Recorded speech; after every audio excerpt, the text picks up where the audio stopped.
ఇక చాలు ఆపండి. ఏంటి ఈ ర్యాగింగ్? సినిమాలంటేనే సక్సెస్‌లు, ఫెయిల్యూర్స్. ఏ సినిమా సక్సెస్ అవుతుందో, ఏది ఫెయిల్ అవుతుందో ముందే ఎవరు చెప్పగలరు? అంత మాత్రాన ఫెయిల్యూర్ భారమంతా దర్శకుడిపై ఏసేసి అంత ట్రోల్స్ చేయాల్సిన అవసరం లేదు. సినిమా అంటేనే సమిష్టి కృషి, సక్సెస్, ఫెయిల్యూర్స్ రెండింటిని టీమ్ అంతా పంచుకోవాలి అంటూ ఆ దర్శకుడికి కొంతమంది సోషల్ మీడియాలో సపోర్ట్ చేస్తున్నారు.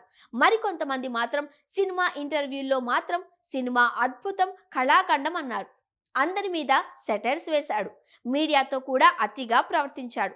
తీరా చూస్తే పరమ రొటీన్ సినిమా, బోరింగ్ సినిమా తీసి జనాల మీదకు వదిలాడు.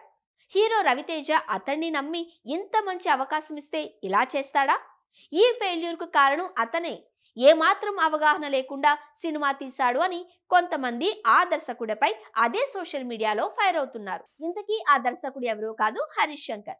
ఇటీవల రవితేజతో ఆయన తీసిన చిత్రం మిస్టర్ బచ్చన్ ఆగస్టు 15న మంచి పోటీ వాతావరణంలో విడుదలైంది. మొదటి ఆట నుండే ఈ చిత్రానికి పూర్తి నెగిటివ్ రివ్యూలు వస్తున్నాయి.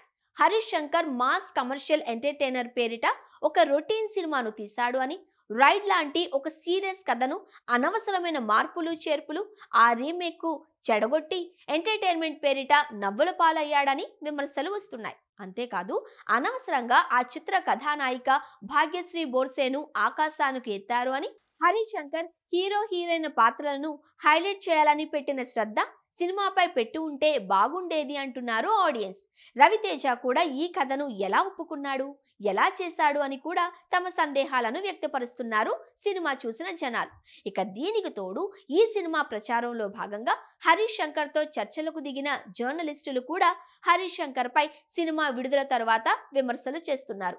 ప్రచారంలో భాగంగా ఆయన చెప్పిన మాటలను ట్యాగ్ చేస్తూ మరీ విమర్శిస్తున్నారు.